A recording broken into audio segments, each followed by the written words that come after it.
Welcome to the Houston High School Huddle, the very first one we got kicked off here, sponsored by Chevy's Inside High School Sports. I'll throw you some introductions because you don't know who I am. It's Ward Fasold. I'm the producer of Houston High School Show, the Inside High School Sports show that you see on KHOU 11. And I tell you what, when you start doing a podcast, it's much like the fantasy football draft. You hope you land in that number one spot so you can choose Christian McCaffrey as your partner. I got that number one spot. My Christian McCaffrey is right with me right now. It's Matt Stepp from Dave Campbell's Texas High School Football. You can't pick another guy, and he actually agreed to his contract terms. We didn't have any holdouts. He's a lot aboard. of protracted negotiations that took place, but we hammered it out, Ward. We hammered out the deal. We got it done. I had to deal with his agents, but we decided to defer his payment like Bobby Bonilla, so he won't get paid till he's like 80-something years old. But he's good. He's good with me. Yeah. As long as the check clears, Ward. Exactly. Me and Stepp have been. I've known him since I moved here in 2006, and if there's anybody that knows anything about the whole landscape of Texas high school football, it's Matt Stepp, and he's agreed to hone in on just the Houston part for us because there hasn't been a podcast that just hones in on Houston in a while, and we're looking to do that. And another introduction, if you happen to hear Stepp use the word Wizzy or Wiz, he's talking about me. He's not his imaginary friend. I believe his imaginary friend's name is Bartholomew or something like that, but he won't talk. He won't talk to him during the. That's you are Wizzy and Wiz to me. So yeah. So all right. So if you hear that, don't get freaked out. But we're here for our first podcast. It's a preview of the season, which is coming up next week. As a matter of fact, we're going to turn them Friday night lights on next week. We're going to talk about all the classifications from 3A on up. And if we're going to start with 3A, the two teams that I always feel are joined at the hip, even though they're maybe not that super close to each other, is Hitchcock and Columbus, just because they're in the same district. They dealt a couple years ago with the same problem with Franklin, trying to get past Franklin. Now they got to deal with each other. They're in a small district, so they have a ton of non-district games. Out of those two teams, and they both have Big 12 quarterbacks as well, but talk to me about those two teams and what you think they made, how far they could possibly go in Division I. I think both teams are state championship contenders. The problem is you got to get through Franklin in Region 3. Franklin's been the team to beat in that part of the state for quite a while. Neither Hitchcock or Columbus has been able to get over that hump. So, all roads run through Franklin. I think Franklin is beatable this year, but until it happens, you've almost got to lean to Franklin as the favorite because they've got that track record. But Columbus, to me, on paper, is as loaded as they've ever been. Obviously, you got Schobel coming back, the now TCU committed quarterback. They've gotten a key transfer in this summer in Grayson Rigdon, who is a 3-time six-man player of the year, Air Force commit coming in. They've got all the pieces in place to make a deep run. And then you look at Hitchcock, there's no question the Bulldogs have the skill talent led by Lloyd Jones, Texas Tech committed quarterback. They've got the playmakers, 2-time 7-on-7 champs in 21 and 22, or 22 and 23, excuse me, back-to-back state champs in basketball. There's no question they've got the athletes to get it done. The question with Hitchcock, and it reared its ugly head in that Columbus game last year, was up front. Can Hitchcock hold up front against teams who run right at him, and can they protect Lloyd Jones enough to let him make plays? That's been the question with Hitchcock, and it's going to be the question until they prove otherwise. Well, before we move off of these two teams, talk more about Rigdon at Columbus. Is it beneficial to him to have the 5 non-district games to get him acclimated to 11-man ball where he's not going to be running wide open all the time? He's actually going to have people on him. Talk about how he's going to adapt to 11-man football. Sure, I think they're obviously they're completely different games. For those of you who don't know, 6-man is a 80-yard field. It's a lot more wide open game because only 6 guys in the field. You can make plays in space where 11-man, it's a little more crowded. You've got linemen out there who are going to clog things up. So yeah, I think that's a really astute point, Wizzy. That having that I think he's got 6 non-district games actually because they're right, 5. Yeah. So having 6 games to kind of and let me tell you, Columbus's non-district schedule is loaded. I mean, they're playing Belleville and Cuero. Yeah, so he's gonna get acclimated to 11-man. He's gonna get an introduction to 11-man football right off the bat. And I think it will help as he acclimates to that game because he's got 6 games to get used to playing before the games that count in district play begin. Yeah, absolutely. And if you move up to Division One, and we really only have Tidehaven, East Bernard, those type teams, but they're both in the same district. And we saw, if people aren't reading the Bible, there, Dave Campbell's Texas Yeah. High School Football magazine. As you see, East Bernard's got a new head coach that came in from East Texas, and you may be used to seeing them run the slot T, but we were out of practice earlier this week. That ball is flying all over the place. So they've spread it out a little bit. Maybe they need to chase their own district mates there at Tidehaven. Yeah, 3A Division Two, I think in Region Four is going to run through Tidehaven, East Bernard. Those are two teams that I think, Tidehaven obviously playing for a state championship last year. They lose Joseph Dodds to Baylor, their running back, but they've got playmakers. And Tidehaven saw them down at 7-on-7. They went all the way to the championship game, had a very good run. They've still got David Lucio's squad, still has the pieces in place to be a dangerous team. And I think they're amongst the 2 or 3 favorites to win Region 4 again, especially when you look at their playoff path going south. I think you look at East Bernard and you got to think Tidehaven, and got to think they're one of the teams to beat. East Bernard's going to be really interesting. They started a transition out of the wing T, slot T, whatever they were kind of running a couple of years ago, or mixing in some spread packages.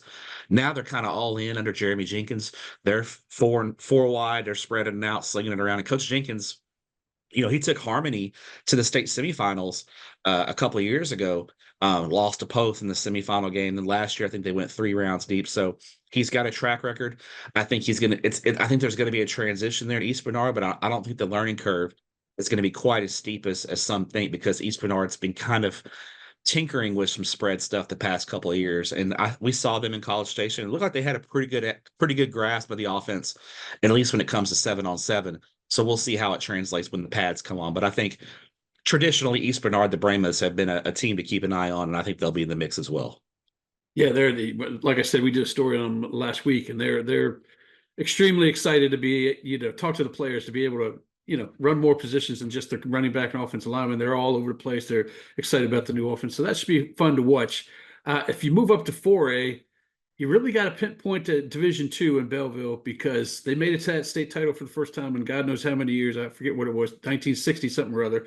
And they're bringing back some beasts. They're bringing back Dede Murray, running back, cornerback. They're bringing back the shyest kid I ever met, which is TJ Sanders, but he ain't shy on the field. Yeah. He'll sit on you in the field. He's a problem. He's a problem. Talk about their chances of making that 16-game run. I think they're the favorite in Region 3. DJ Sanders, it's interesting that a defensive tackle gets as much attention as he does, but he's kind of the focal point and the leader of that team, the Texas A&M commit. But they bring back Dede Murray, who I believe got his first couple of Division I offers in the past couple of weeks. They've also got a guy named Dante Keys, who I believe picked up a couple of Division I offers there at defensive end. So Belleville's got a lot of pieces in place to be dangerous. They got to replace a quarterback. They've got to replace a couple of the running backs around Dede Murray. But I think overall, you look at Belleville. Now, Region 3 is tough. You got to deal with Sealy and Madisonville in your own district. And then if you get out of if you get out into the, deeper into playoffs, you got, Hampshire Finette, Silsby, Jasper, who played in the regional final last year. And then you get Central Texas, the Waco area. You've got China Spring and Waco La Vega moving down from Division I into Division II. So Region 3, Belleville's the favorite. A lot of potential potholes in Region 3. It's a tough region to navigate. So Belleville, if they can get into the playoffs, which they should, obviously, will have to be on their A game every week to get out of that region, because it's in my opinion, in 4A Division II, the toughest region in the state. It looks like way. You talk about replacing a quarterback, but I believe the quarterback last year threw it twice in the championship game. One was a touchdown, one was a pick. But you still got to be able to run the intricacies of that. Yes, that offense, which is very difficult, very misdirection oriented. And I know it's hard for me as a cameraman to figure out who got that rock, but I just shoot the guy coming right at me. Whoever's coming at me. Let's move up to Division I. Do we have any contenders in Division I? Usually I would talk to you about El Campo. Are the Rice Birds ready to go, or is it Bay City, or what are we talking about in Division I 4A? So one interesting note about El Campo and Bay City is they got moved from Region 3 to Region 4.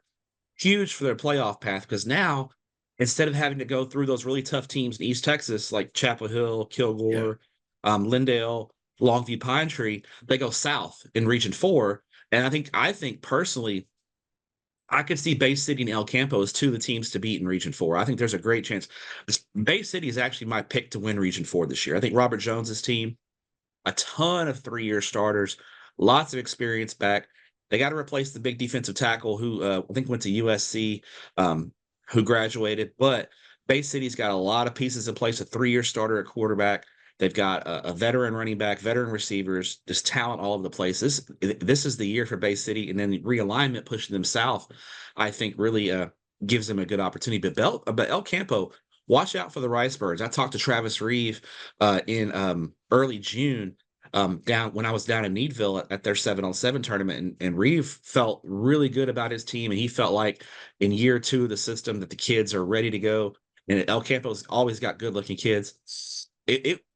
It's not inconceivable we could see a Bay City El Campo regional final, which would be a ton of fun because of that the nature of that rivalry. Yeah. But those are they're two of the contenders in Region 4 for sure. When you look in Region 3, I think it's not the field's not as strong there. Obviously, the Houston ISD teams have struggled. I think Houston Worthing has a great shot maybe to get out of the first round this year. Keep an eye on Yates. I think Raphael Thomas does a great job there with the Lions, but I think Worthing right now is the team to beat there. When you look in Needville had a lot of losses this offseason. They had a great year last year, lost a lot of key pieces to graduation and transfers. But the Blue Jays, Mike Giles has some good young talent, and I think Needville is a team that people aren't talking about enough, and I think they could really be a kind of a sleeper to win that district. I think still though, Region 3, it runs through East Texas. I think Chapel Hill and Kilgore, to me, are the two teams to beat, but I think Needville could make a nice run. Yeah, that's a tough region. I forgot about that. You go through Region 3 and you go through Houston District, and then it kind of tapers off to a couple of San Antonios, and all of a sudden, wait, there's El Campo and Bay City way over here. It's just kind of odd how they got flipped like 3 or 4 districts away from the Houston district. Yeah, they're going south. They're kind of going down to Port Lavaca and Beeville, kind of that direction. Very very much a southerly track in district in their new district in Region 4. Well, we got a couple districts in 5A Division 2, but it may only be 2 districts, but it's some really quality teams. I know I got a call from you in maybe May talking about keep an eye on Iowa Colony. They got Carson White as the dual threat there. Obviously, you got to keep an eye on Richmond Randall, which you'll be keeping an eye on for years to come, because I believe Landon Williams Callie is like a 6th grader. Maybe I was off on that. He's young. He's a young kid, but he's got a lot of eligibility left. He's got the legs. And then, of course, you got Marshall down there. Talk to me about Division 2 in the Houston area. Well, let's start in Region 3 and District 9, which I think has 3 really quality teams at the top, with Iowa Colony, Fort Bend Marshall, and Richmond Randall. Iowa Colony, to me, is the real kind of high ceiling team. They went 12-1 last year, I believe, or 11-2 in 4A Division 1. They're moving up, but they bring back every player. They didn't graduate a single guy. So they've got all these kids are 3-year starters, been playing varsity for 2 years. They're going to be ready to go. Fort Bend Marshall's an enigma. They're loaded. They've got a lot of experience. James Williams' squad always has a lot of talent, but they've underachieved. Yes. Basically the past 3 years in the playoffs. Can they kind of get that out of their system and get ready to make another playoff run? And you got Randall, new on the scene, had a big year last year, went to the 3rd round of the playoffs, bring a ton of talent back. They add in a guy like Deshaun Burton from Needville, who's got a bunch of Division 1 offers, to pair with Landon Callis Williams. They've got playmakers all over the field. Randall, to me, is the team to beat in Region 3, but you got to remember, you got to get through Liberty Hill in Region 3. Liberty Hill moves from Region 4 to Region 3. A lot of regional movement in 5A Division 2. Liberty Hill's won the Region 4 title 4 years in a row now. And so getting through Liberty Hill is going to be a challenge in Region 3, but I think Randall has the pieces to get that done. They're going to be a real problem. When you flip into District 8, that's right, District 8, Region 2, you got a couple of Houston teams who I think could make some noise in Region 2 in Lake Creek and Huntsville. Huntsville's Houston, right? We're counting Huntsville. Yes, we are counting. So I'm a big Huntsville guy this year. Obviously, you have the defending state champions in Port Neches Groves in District 8. Huntsville lost to Port Neches Groves in the regional final last year, gave them a good game. I think the Hornets have a ton of guys back. Huntsville is really a team to keep an eye on. But Region 2 is loaded Yeah, you got because you go Sock in there north, too. Yeah, you got to go through the DFW area with South Oak Cliff. You got Midlothian Midlothian Heritage. Heritage. You've got Ennis. You've got out in East Texas, Texarkana, Texas High, who brings a ton of guys back from a 3-round playoff team.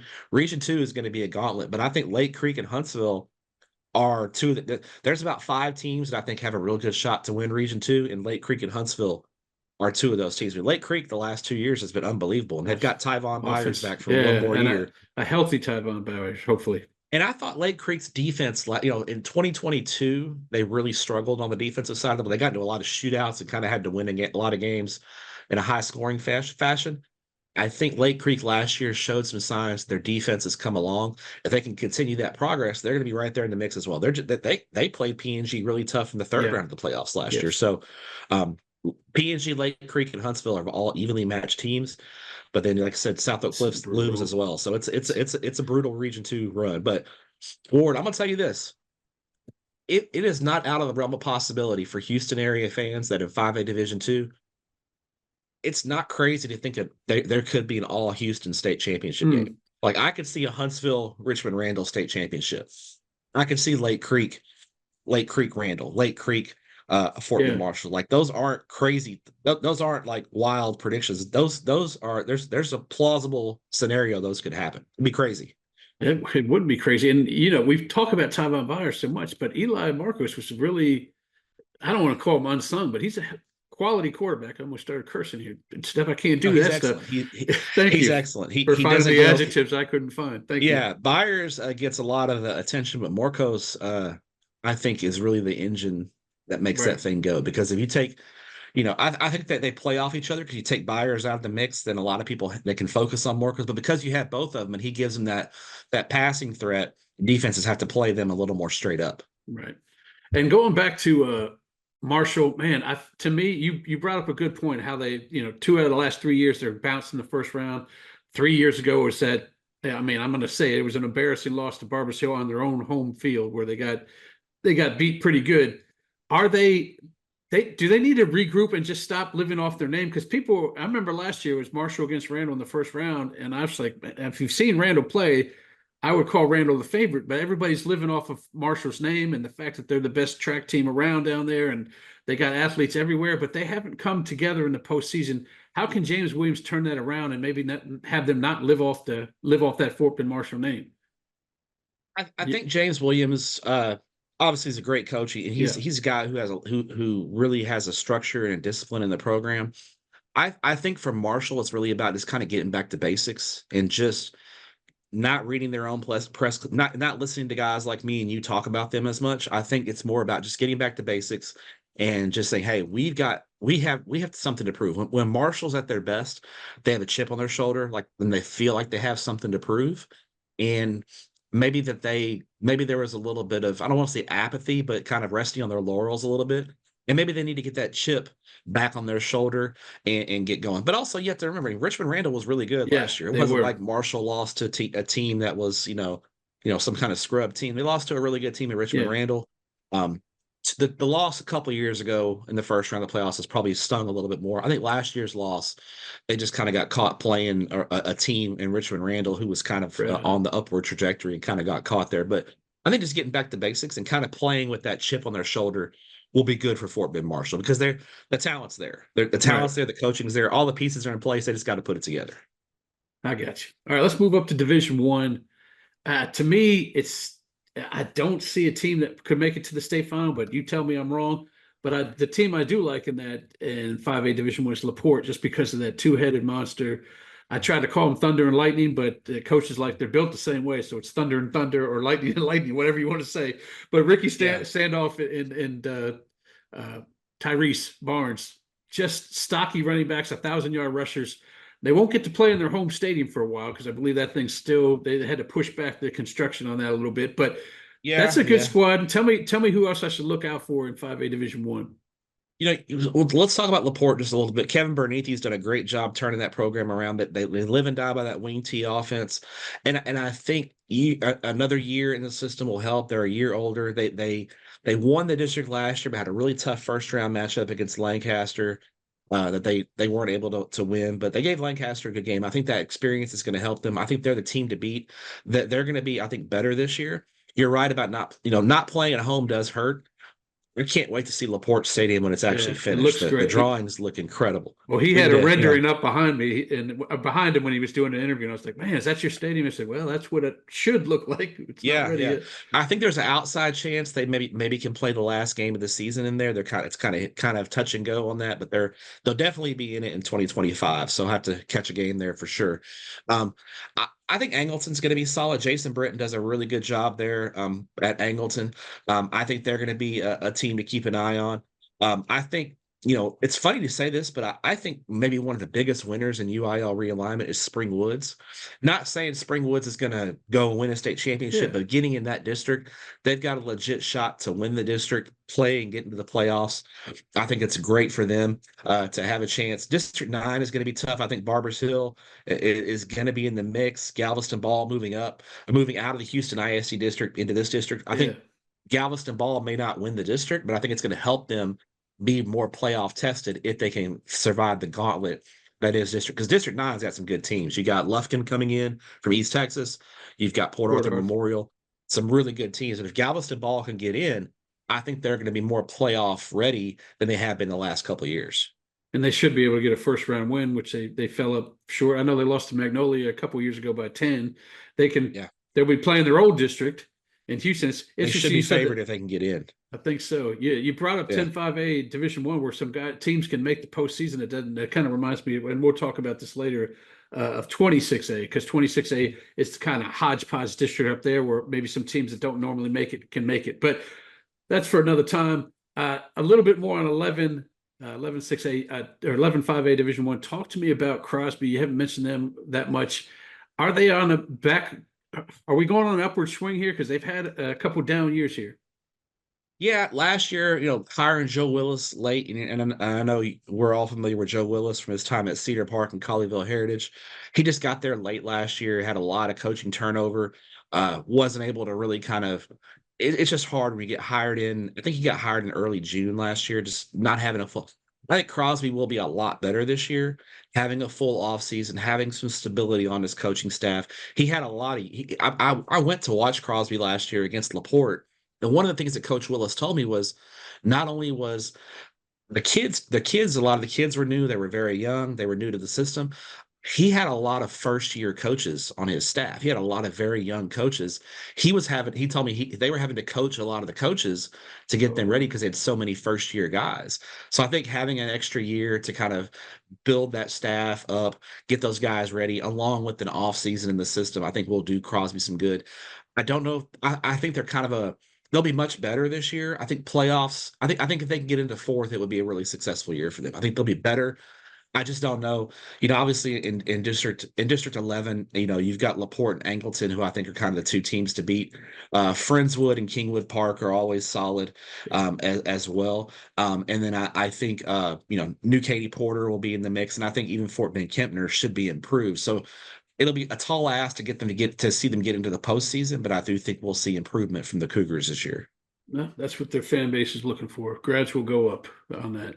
All right, let's move to the meat and potatoes of Houston High School football, which is 6A. They got a whole region dedicated just to them in Region 3, and there's still so many teams that got four other districts in Region 2. So we're going to start with Region 2. Let's talk about some of the teams in here. You've got a quality amount of teams. They always, they're going to go far, but they're not going to probably get past Duncanville and DeSoto, but they can go at least far. And I know me, for one, was looking forward to the Willis DeSoto game, which was a game for quarter and a half, and then DeSoto just went. Yeah, about a half. It was a game. Yeah, DJ Lagway did some cool stuff. He did. Eventually, just DeSoto just kind of overwhelmed. I was at that game, and DeSoto just kind of overwhelmed him. Yeah. So he's gone, but maybe that gets a little bit more life for Jermaine Bishop, who everybody talked about last year. But now, where's he going to play? Are they going to put him in at quarterback, receiver? I know he's going to return kicks, maybe, unless he's playing quarterback. Talk to me about Bishop. Talk to me about Willis, and a little bit more about 13-6A, if you don't mind. Yeah, 13-6A is actually really deep. I think the level of play in Conroe ISD has really improved. Obviously, you have the Woodlands, who is always perennially in the mix. Oak Ridge had a great year last year with a lot of really good talent. College Park and Conroe have been solid as well. Conroe under Cedric Hardiman's done a great job. Yeah. College Park, second year under Kyle Coates. So the left, and then Grand Oaks. Grand Oaks is like one of my real sleeper teams. I think Sean McDowell is going to get them going in a big way. So 13-6A is very tough. Willis is going to be in the mix. The quarterback question for them, even though I think at the other positions they have a chance to be better, but Lagway was so different and so special for them. It's hard to think they're not going to take a little bit of a step back. So if I look at 13-6A, I would give the edge to the Woodlands, but there's going to be at least one really good team miss the playoffs in this district. It's a good district. The level of football in Conroe ISD has really improved, in my opinion. Yeah, you made a good point with Cedric Hardiman. Conroe Tigers, they have got some 4 or 5-star guys. Their running back is talented. Obviously, Dorian Brew, everybody's talking about. Sure. That's They had him for a full season. They didn't get Brew until midway through the year last year, right. kind of transferring middle of the year from another state, and kind of he's had an off season to kind of just settle down and kind of implement himself into the system. So I think Conroe is going to be very good. I think the Woodlands is the team to beat. And then I think you got Willis, Conroe, College Park, Grand Oaks, and Oak Ridge kind of all in the mix there, fighting for second through fifth. All right, moving to 14-6A, how is a departure of Matt Meekins at Westfield this late in the game? Is it going to affect him, or do they hire within, so maybe it doesn't affect?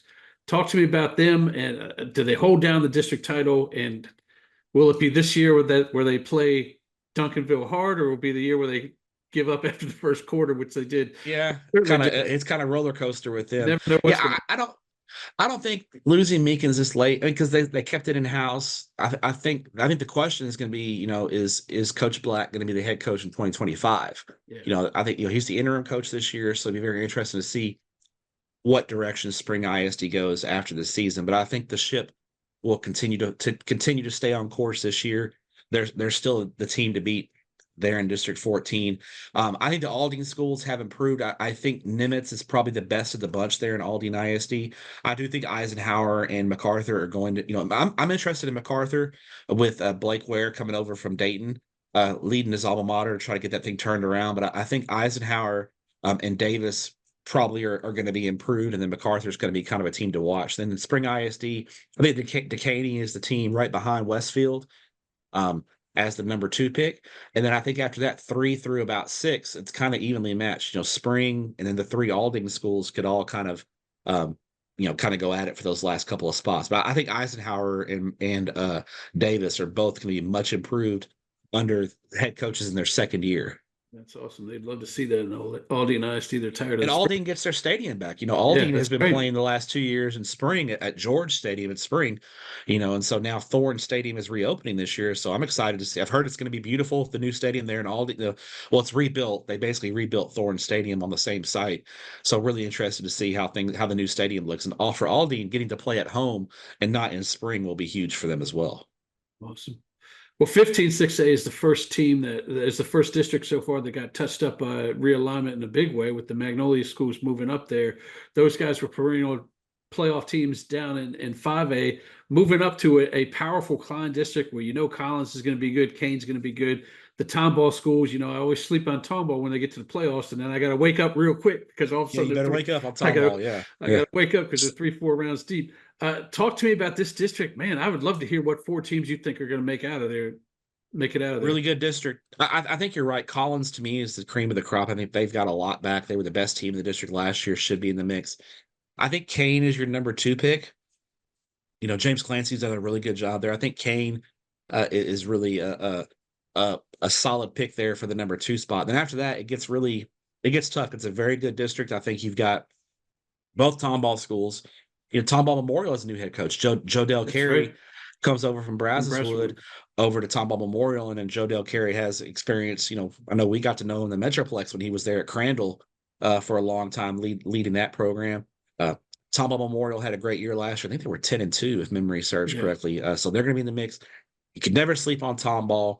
I think Klein, and then you get the Magnolia schools, and then you got a team like Klein and Klein Oak, who I think should be better If I had to pick the four, I would go Collins, Kane. I'd go Tomball Memorial right now as the four playoff teams. But I think Klein Oak, Klein, and the two Magnolias could easily be in the mix as well. Yeah, they're going to have to step it up. Magnolia School is just a different world up here in 6A, especially in a district like It that. is.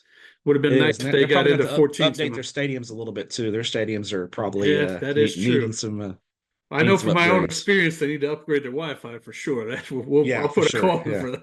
I had to drive all the way back to the hotel to get them highlights out. Man, I don't like doing that. All right, let's move to 16 6A because we talked about Marshall living off, struggling in the first rounds. This whole Sure. district, they always have a battle to the end to get into the playoffs. And except for the Connor Wegman years, they don't go very far in the playoffs over the last 2-3 years. So nothing's really changed except for Cy Falls dropping down a district and they take in who they take in Waller, or was Yeah, I took in Waller? Waller. Yeah.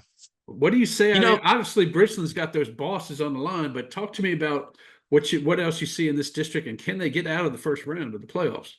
it's a good question. I think Bridgeland I'm I'm a big Cy Springs guy this year. I think OG Fagan's done a heck of a job at Cy Springs. Yeah, I think they've got a chance to make some noise. Cy Ranch is going to be another interesting team to watch with a new head coach and Will Blaylock coming over from Lubbock Estacado after a couple of really good years in his first head coaching stint out there in West Texas, coming back to the Houston area where he was an assistant at Fort Bend Hightower in Crosby for a little while. So he's got experience in the Houston area, taking over a Cy Ranch program. It's been very good, but has I would say underachieved in the playoffs as well. So I think it's interesting. 16-6A. It's such a fight to get into the playoffs. You almost wonder yeah, if those it's teams a good have a point. lot left in the tank when they get into the first round of the playoffs and they have a tough first round draw. I do like Bridgeland under Lonnie Madison's second year at the helm. Really interested to see what Bridgeland has.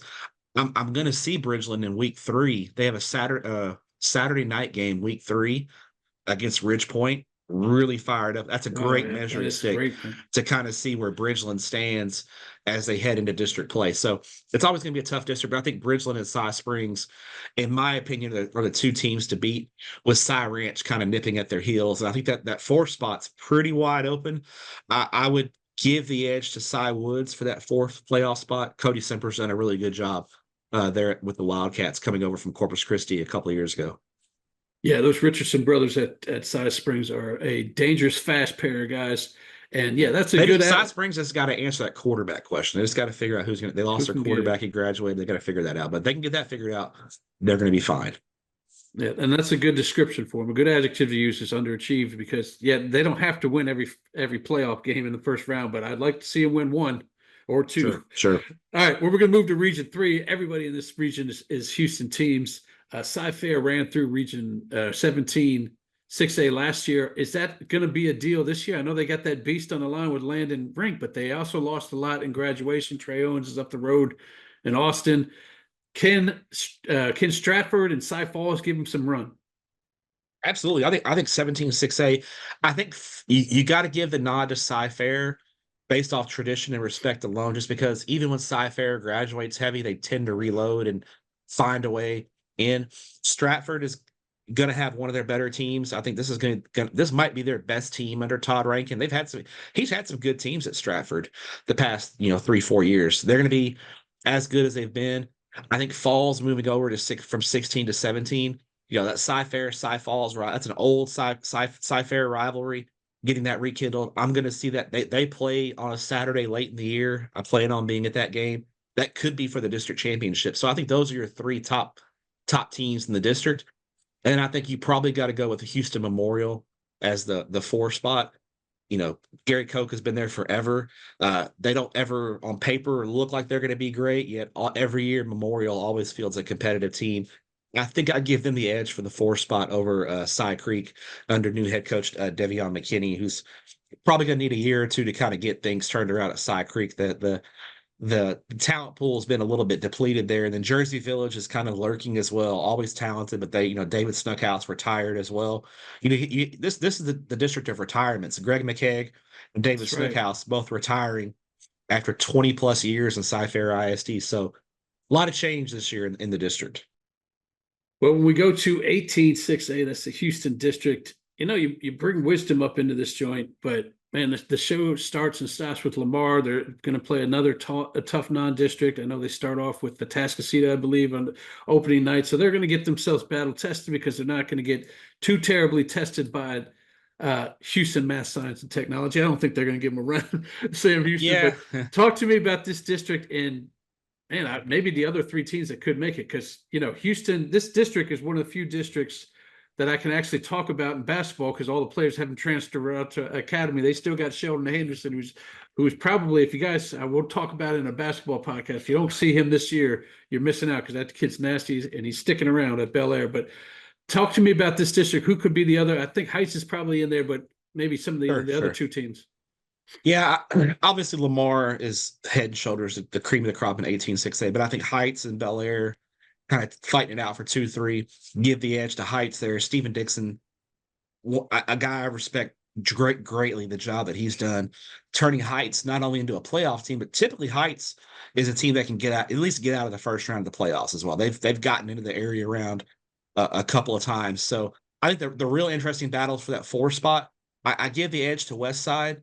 Wisdom had one of their best years ever last year, going 7-3 in 5A, moving up, but I don't think they have enough to get past West Side. So I would go Lamar, Heights, Bel Air, West Side, 1, 2, 3, 4. That sounds about right. Yeah, and Wisdom replaced their coach too, right? He retired late. You muted up, but that's all right. Their coach left, and I think he took an assistant job in South Texas, and so they had a late coaching change there. Yeah. All right. Well, when you move to Katy District, obviously Katy's going to be a beast. Trey Manhill, all those offensive linemen. But man, could this be Jordan's year to finish second, or maybe be that team that challenges Katy? And then there's always Tompkins and some of these other teams as well. Sure. Yeah. I mean, Katy is interesting because they for their standards had a down year last year, and I sense a quiet confidence from their fan base. I think they did play a lot of young guys last year. Kind of took some lumps by their standards. Katy is the team to beat. I think Katy is going to be really, really strong this year, and depending on where they go, Division I, Division II, could be a make a deep run. Jordan has the firepower to be the number 2 team, especially with Tompkins graduating so heavy. So I think I would, but Jordan kind of faded late in the year last year. They started out real strong, faded down the stretch. I think they need to really get their non-district schedule kind of upgraded a little bit, but I would go Jordan, Tompkins, kind of 2-3. I think Cinco Ranch is probably my pick for the 4 spot. That's who I would go with as the 4 team. But Taylor is always in the mix, and you've got teams like Maid Creek, Morton Ranch, kind of Pato, kind of lurking behind teams who didn't have very good years last year, but definitely have the talent to pop up and pull an upset or two. But I think behind Katy, I think it's a Tompkins Jordan battle with Cinco Ranch in the mix as well. Chris Dudley's did a really, really nice job there at Cinco Ranch, taking over from Dodd Clayton, who started that program up back in the day. Yeah, and going back to Taylor was a fun watch last year because they really kind of threw that district in our playoff scenes in a loop when they started pulling off upsets early. Because we were kind of on that Katy. Does Katy go D1? Yeah. Does Katy go D2? And when Taylor got in, it kind of threw Katy into Division I. I don't have the enrollments in front of me, but I know Katy is watching which division Katy could go into is a rite of passage for us in late October, trying to figure out the scenarios, especially in Katy ISD, which is always generally, I'd say, spots 3 through 7, very balanced. Anybody can beat anybody on a given night. Yeah, well, that's going to be fun. Here's the district I talked about earlier, 26A. There's always one district that's kind of, I call it a hodgepodge district. I don't know what to do with these teams. They're all in this one. That's the way it is. We got Fulshear there, who I know we didn't have much faith in the Magnolia teams, but that's because they went into 15-6A. I think they can actually make some noise in 6A. Maybe it takes a little bit of getting used to. George Ranch was a playoff team, but those were the only 2 playoff teams from last year. Maybe I'm wrong about A-Leaf Taylor. Maybe they snuck in there. I can't remember. But the A-Leaf schools, it's a 7-team district. Mm-hmm. Who do you think makes it out of here? And do you have confidence in Fulshear not only winning, but possibly beating a Katy team in the first round? Definitely have confidence in Fulshear. I think they're the team to beat in the district. I think they're the favorite. I think Coach Caduti does a great job. His teams are fun to watch. He kind of he doesn't he goes for 2 a lot. They'll onside kick. They don't punt. he does a lot of analytics stuff, and they tend to be a tough matchup. I think Fulshear is the team to beat. I think George Ranch, even though they went through a coaching change, should still be the number 2 team. I think after that it's wide open. Straight Jesuits always kind of lurking. It could always be in the mix, and I do think the A-Leaf schools. I think Taylor and I think Elsick, Coach Shea Rodriguez there at Elsick's done a really nice job getting them to a competitive level. So I think I would go Fulshear, George Ranch, Straight Jesuit, and Taylor 1, 2, 3, 4. But Elsick is lurking there. Elsick could jump in there and get in the playoffs as well. Yeah, I talked to Straight Jesuit head coach Ficach over the summer, and he was talking about, he couldn't really schedule who he wanted to schedule, so he's coming up here to play Trinity in week 1. I said, oh, that'd be a nice little challenge for you. He said, yeah, I can't wait to see the hockey. I might have my cell phone. I was like, Coach, you probably should stay on your sidelines and concentrate on how you're going to stop the running game there. But whatever you want to do with the cell phone, have the missus fire that up if she need to. But absolutely. Anyway, 21-6A. I mean, it's going to be Rich Point. It has been over 9 of the last 10 years. All I do is hang up district championships up there. After Ridge Point, who has ridiculous, they got Austin Carlisle, who's proven to be loaded. Ridge Point is loaded this year. I talked to Coach LaFavors at the State 7-on-7 in College Station. I think he told me he had 15 guys with Division I offers. I mean, they're loaded. Yeah, DB with Weber and all that, and Carlisle going to Houston. But if you do tiers, you probably think they're up here, and High Tires maybe right here, and then the rest of the district. Who do you think is going to step up as far as getting playoffs number 3 and 4? I know in your magazine you talked up Austin a little bit, but their coach has got to sit there for 5 games. But talk to me about that team, and talk to me about who else you might see come out of this. I do think Hightower just they were really, really strong last year. They pushed Summer Creek to the brink in that regional final. Probably felt like they should have won the game. They're right there. They're right there behind Ridge Point. I do think Austin had a great year last year, despite some of the off the field things that happened this offseason. Coach Herman did a great job getting Austin to the brink of the playoffs last year. I think they'll be in. I think they'll survive kind of that 5-game kind of suspension. They'll be in the mix. That 4 spot is really, really up for grabs. I could see a team like Bush. I could see Travis getting in. I mean, it's pretty wide. I mean, really, that 4. I think there's 4 tiers. You got Ridge Point, Hightower, and Austin kind of on their own tier, and I think the rest of the district is anybody's game for that 4 spot. It's really wide open. If I had to, if you maybe pick, I'd probably go with Bush though. Well, that's enough to give hope right there to Austin. You threw them on their own tier. They've got the Austin fans are going to feel pretty good about that. I think they're a step above. I think they're I don't want to say a lock, but a really strong bet for that 3 spot. Well, when we move to 22-6A, this is the district that has a reason why Hightower is a little bit depressed, because their quarterback went over to Shadow Creek, which shoots out Ja'Cory Watson over to playing wide receiver again, which is where he really excels at. Man, you talk about athletes there. Did you talk to Coach Green? How many Division I offers they got there? Because they got a ton of athletes there. They got a ton. I know they've got 3 Division I wide receivers. Yeah. They got 2 kids committed to Baylor, one kid committed to Texas, and they've actually got someone who can get them the ball. Yeah, and JoJo Stewart coming over from Hightower. That brings up my question to you, and you can keep talking about Stewart, but that brings up my question to you: can they go further in Division II than they have in their first couple of years in 6A? Because they haven't gone super far in the playoffs, mainly because we're third rounds as far as they've been. I think if there's a year, it's this year. I think Shadow Creek's got to answer the question. They've got to figure out the running game consistently. Who's going to be that bell cow back? And they need some guys on the defensive line to kind of step up. But Shadow Creek's got the pieces in place to win the region. Like they're talented enough to make a run all the way to a state semifinal. But it's just they got to figure out. They've got the skill kids. It's got to be up front. Do the Sharks have enough up front? But the talent is there, and they've answered that huge question at quarterback with JoJo Stewart coming in from Hightower, a guy who's got playoff experience and has won a ton of games as a quarterback when he was at Hightower. So Shadow Creek's going to be dynamic, but the district's tough. Pearland's going to be really good. Dawson is always kind of, no one talks about Dawson. They're always this kind of scrappy, kind of in the mix. You got Manville moving up. Yeah. It's going to be a good district. And even passing you Dobie. Dobie's got good numbers and typically is a team that's tough to – they're not – you think the Pasadena schools maybe as an easy win, and Dobie's anything You but don't an think, easy win. yeah, especially with Cam Matthews there. I think he was 1,000-yard rusher last year. Yeah, Shadow Creek sure as heck tested themselves right off the bat. They got Summer Creek. That will be our game of the week next week. So that's a they're great season opener. I'll be probably tuned into that game on the internet watching that game. That's one of my games to watch week 1 across the state of Texas. and I'll be watching highlights on Chevy's Inside High School Sport if you happen to be in Houston area, but I don't know if you will at that time. So forget it. I'll just satellite it in, just satellite it in. Satellite in. That's going to be an interesting district. I think maybe Alvin, Memorial, Rayburn, and South Houston are the teams left out, but 5 teams fighting for 4 spots. 3 spots I think we've already agreed that are taken, right? Shadow Creek and the Pearland Sure. squads. Because BJ Gott's really got that thing. This is what, year 3 or 2? Year 3 for Year him. 3. So he's got Yeah. his plays and he's got his schemes ready to go. And he's a popular pick. We've done our coaches poll. They're a popular pick to be a top 10 team. So they should be pretty interesting.